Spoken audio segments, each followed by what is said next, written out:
Hello friends, welcome back to my channel. तो आज है वर्ल्ड नो टोबैको डे और वर्ल्ड हेल्थ ऑर्गेनाइजेशन एक बहुत ही अच्छी रिपोर्ट के साथ आया है जिसमें वो डिस्कस करते हैं कि टोबैको जो मैन्युफैक्चरिंग कंपनीज हैं वो किस तरह से ट्रिक्स और टेक्निक्स का यूज़ करते हैं ताकि वो एक न्यू सेक्शन ऑफ कंज्यूमर जो कि किड्स और यूथ को अपनी तरफ अट्रैक्ट कर सकें इनसे रिलेटेड प्रोडक्ट्स को कंज्यूम करने के लिए। सो आई थॉट कि ये चीज़ें बहुत इंपॉर्टेंट होंगी कि मैं आप लोगों के साथ डिस्कस करूं। तो चलिए शुरू करते हैं इसको समझना। तो वर्ल्ड हेल्थ ऑर्गेनाइजेशन एक रिपोर्ट के साथ आया है जिसमें वो बताते हैं कि वो कौन कौन सी टैक्टिक्स हैं टोबैको मार्केटिंग कंपनीज यूज़ करती हैं या मैन्युफैक्चरर्स यूज़ करते हैं ताकि छोटे छोटे बच्चों को या फिर किड्स को एक नया मार्केटिंग बेस बना सकें और उनको अट्रैक्ट कर सके ताकि वो भी इन प्रोडक्ट्स को कंज्यूम कर सकें। जैसे कि पहली टेक्निक होती है लोगों की कि इलेक्ट्रॉनिक वेपिंग सिस्टम का यूज़ करना, जैसे कि इलेक्ट्रॉनिक सिगरेट्स हो गई, ये मार्केट में काफ़ी टाइम से इंट्रोड्यूस हो चुकी हैं और फॉल्सली क्लेम करना कि इसके साइड इफ़ेक्ट्स बहुत ही कम हैं और ये ऐसे प्रोडक्ट्स हैं जिनकी वजह से जो ट्रेडिशनल जो टोबैको प्रोडक्ट्स हैं उनको लोग छोड़ते हैं या उनको बच्चे छोड़ते हैं।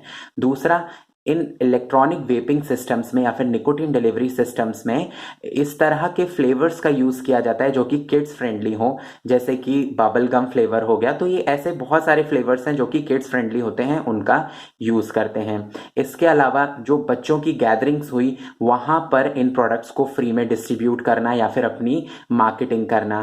फोर्थ, यहाँ पर ये लोग वो टेक्निक्स का भी यूज़ करते हैं जहाँ पर ये हर प्लेटफॉर्म मीडिया का, चाहे वो मूवीज़ हो, चाहे वो सोशल मीडिया हो, चाहे वो कोई सा भी ऐसा प्लेटफॉर्म हो, ओटीटी प्लेटफॉर्म हो, जिनको ये लोग यूज़ करते हैं अपने प्रोडक्ट्स को मार्केटिंग करने में। और इसके अलावा ये लोग यूथ्स को अभी यूज़ करते हैं मार्केटिंग में इन अपने प्रोडक्ट्स को बेस को बढ़ाने के लिए। तो ये बहुत सारी टेक्निक्स हैं जिसमें कि ये लोग किड्स को अट्रैक्ट करते हैं ताकि वो टोबैको प्रोडक्ट्स को लें और उनसे फिर एडिक्ट हो जाएं और इन फाइनली आपके इन प्रोडक्ट्स को कंज्यूम करते ही रहें और एक विशियस साइकिल में फंस जाएं। अगर एक रिपोर्ट की माने वर्ल्ड हेल्थ ऑर्गेनाइजेशन की, तो वो ये कहती है कि 9 में से 10 ऐसे लोग हैं जो कि 10 में से 9 लोग, सॉरी, 10 में से 9 लोग ऐसे हैं जो कि इन प्रोडक्ट्स को कंज्यूम करने का अर्ली एज में ही शुरू कर देते हैं, before 18 year of a age, मतलब 18 साल के होने से पहले ही इन प्रोडक्ट्स का यूज़ करना शुरू कर चुके होते हैं। तो ये बहुत ही बेनिफिशियल होता है टोबैको कंपनीज के लिए क्योंकि उनको रेवेन्यूज मिलते हैं इससे। लेकिन अगर देखें तो ये हमारे किड्स के लिए और उनके चिल्ड्रंस और इवन यूथ के लिए भी ये बहुत ही हार्मफुल होते हैं, जिनके बारे में हम सब बहुत ही अच्छे से जानते हैं। अब हम बात करते हैं कि इंडिया का स्टैंड क्या है टोबैको के प्रोडक्ट्स को लेकर और इलेक्ट्रॉनिक सिगरेट्स को लेकर। 2019 में एक ऑर्डिनेंस पास हुआ, गवर्नमेंट ने ऑर्डिनेंस पास किया जिसमें कि उन्होंने इलेक्ट्रॉनिक निकोटीन डिलीवरी सिस्टम यानी कि एंड्स को कंप्लीटली बैन करके रखा है। इसका मतलब कि ई सिगरेट इंडिया में बैन है, वो भी किसी भी फॉर्म में। चाहे ना तो आप उसको एक्सपोर्ट कर सकते हैं, इंपोर्ट कर सकते हैं, मैन्युफैक्चर कर सकते हैं, सेल कर सकते हैं, मार्केटाइज्ड कर सकते हैं, इवन किसी भी तरह से आप इलेक्ट्रॉनिक सिगरेट्स को स्टोर नहीं कर सकते, रख नहीं सकते, बेच नहीं सकते।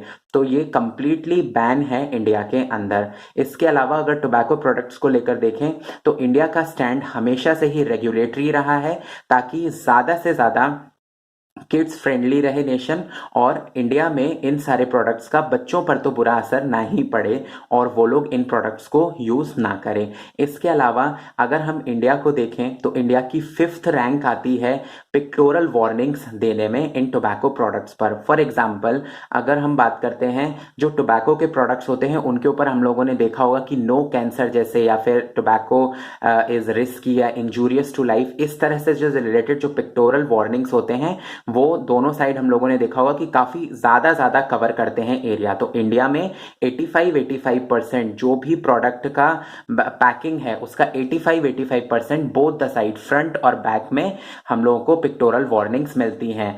नेपाल में 90%, अगर हम नेपाल की भी बात करते हैं जैसे कि, तो नेपाल में 90% बोथ द साइड होती है। ईस्ट टिमोर जो कि फर्स्ट रैंक है उसका, वो 85% फ्रंट साइड में, और 100% जो पेक्टोरल वार्निंग है वो उनका यूज़ करता है। ओवरऑल अगर हम बात करें तो इंडिया का स्टैंड, फिर से मैं बोलूँगा कि वो यही है, इंडियन गवर्नमेंट का स्टैंड है कि टोबैको को प्रोडक्ट्स का कम से कम यूज़ हो, इसीलिए ये रेगुलेटेड होता है और इस पर सेस भी बहुत ज़्यादा लगता है।